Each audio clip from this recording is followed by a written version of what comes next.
Assalamualaikum warahmatullahi wabarakatuh. Halo guys, perkenalkan nama saya Muhammad Rifki Prasetyo, NIM 230513110165, kelas 2351 KPIE. Tujuan saya membuat video ini untuk memenuhi tugas tengah semester mata kuliah perencanaan komunikasi dengan dosen pengampu Dr. Vivi Hasmawati. Untuk kelanjutannya, check it out. Baik, di sini saya selaku CEO dari perusahaan Tomorrow Coffee.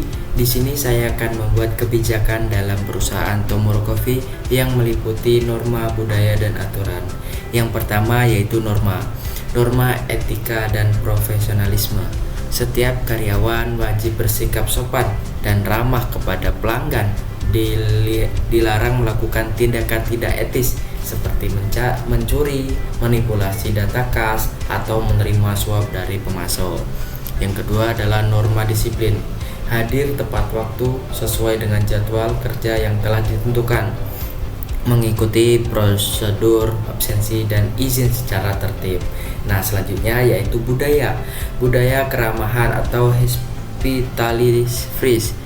Kami percaya setiap tamu adalah sahabat. Senyum sapa dan sambut adalah bagian dari pelayanan, bukan formalitas. Kopi enak itu penting, tapi senyum hangat bikin pelanggan balik lagi. Yang kedua adalah budaya kolaborasi atau teamwork spirit.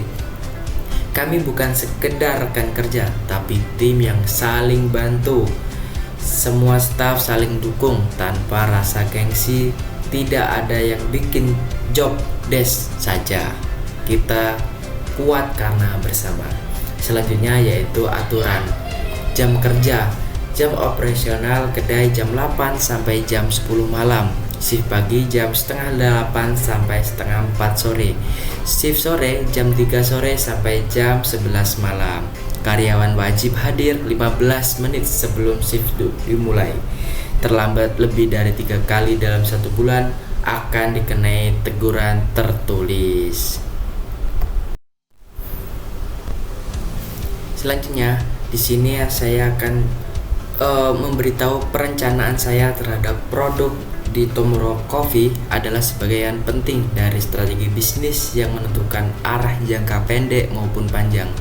Sebagai pemimpin utama, saya berperan dalam memastikan produk yang ditawarkan selaras dengan visi perusahaan, kebutuhan pasar, dan perkembangan tren. Nah, perencanaan CEO terhadap produk Tomorrow Coffee yang pertama itu adalah visi produk.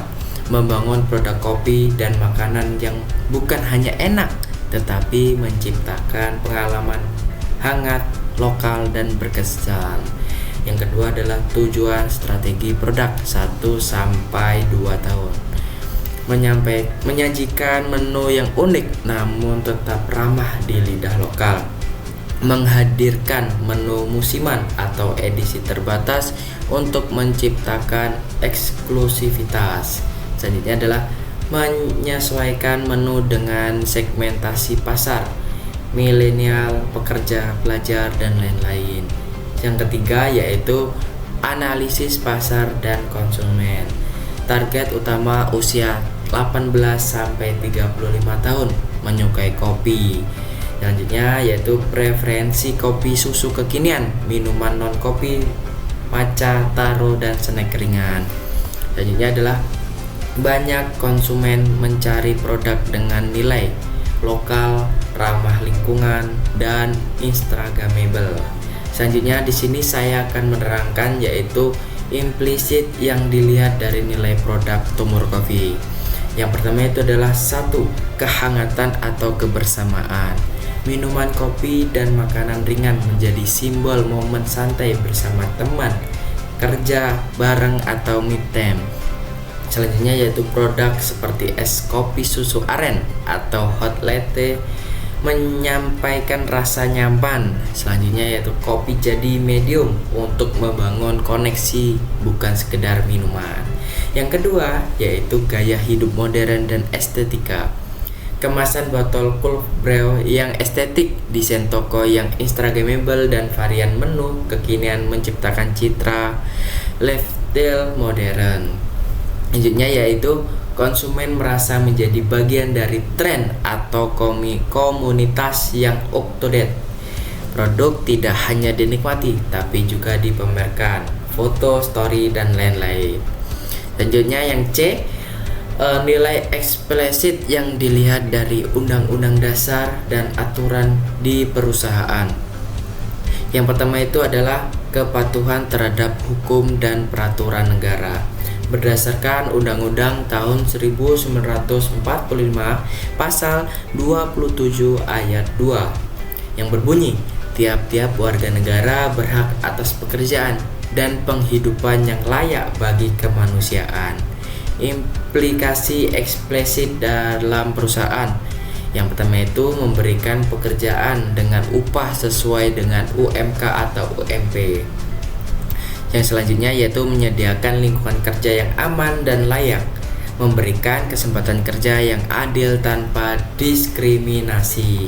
Selanjutnya yaitu di sini saya akan membahas tujuan agar mempunyai kesamaan dalam menerima informasi komunikator dan komunikan. Yang pertama itu adalah mencegah salah paham dan distorsi informasi. Dengan pemahaman yang sama, pesan tidak berubah saat diteruskan. Selanjutnya, menghindari kesalahpahaman soal tugas, jadwal, SOP, atau kebijakan. Yang kedua yaitu meningkatkan efektivitas kerja tim, yang diantaranya yaitu informasi yang diterima dengan benar dan menghasilkan tindakan yang tepat. Koordinasi antar bagian menjadi lebih lancar, barista, kasir, dapur, dan manajer. Yang ketiga yaitu menumbuhkan rasa saling percaya. Jika komunikasi jelas dan seragam, karyawan percaya bahwa manajemen transparan, komunikator dianggap kredibel, komunikasi merasa dihargai. Nah, selanjutnya di sini saya sebagai CEO juga akan menerangkan relevansi yang mudah difahami atau komunikan.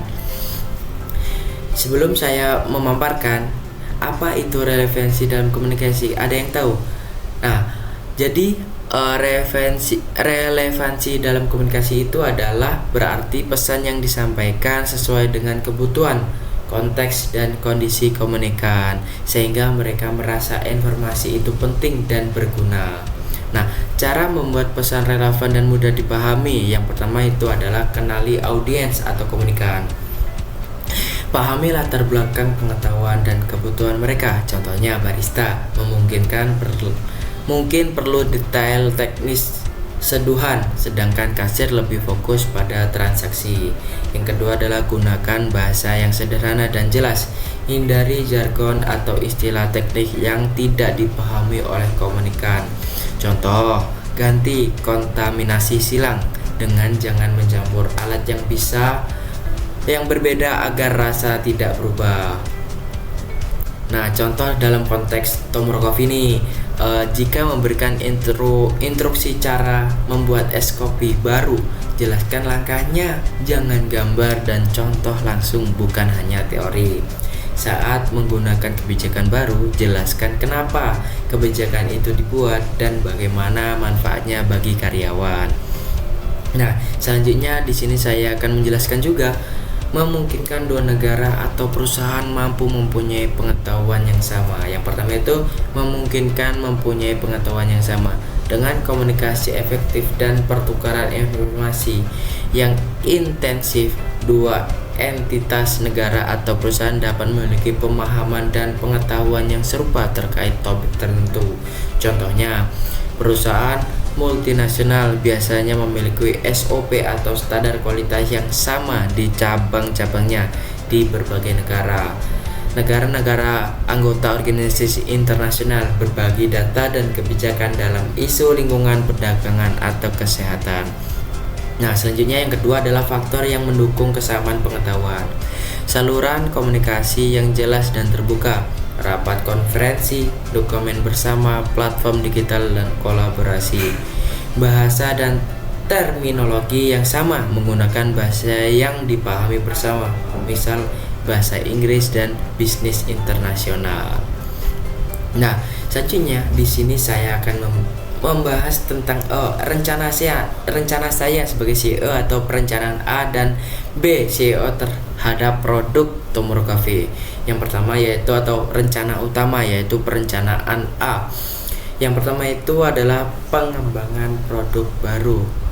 Meluncurkan menu kopi spesial menggunakan biji kopi single origin dari petani lokal. Fokus pada inovasi rasa dan kemasan menarik. Yang kedua yaitu strategi pemasaran. Kampanye digital marketing dengan influencer kopi, event testing dan workshop kopi di outlet utama. Yang ketiga yaitu distribusi produk. Penjualan di outlet dan mulai penetrasi ke e-commerce lokal, kerjasama dengan beberapa market besar. Nah, jika di perencanaan A ini gagal, kita menyediakan rencana B atau rencana cadangan. Yang pertama itu adalah alternatif produk. Fokus pada menu favorit pelanggan yang sudah ada, core menu dengan sedikit variasi musiman.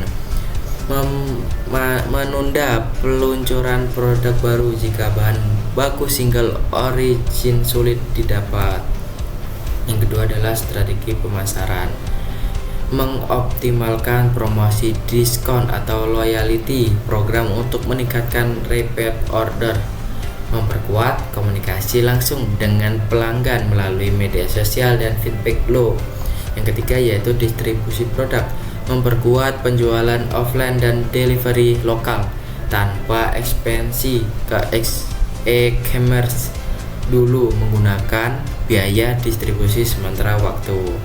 Nah, agar rencana A dan B itu tidak sia-sia, di sini kita juga membuat inovasi dan kreativitas yang dibuat CEO untuk produk.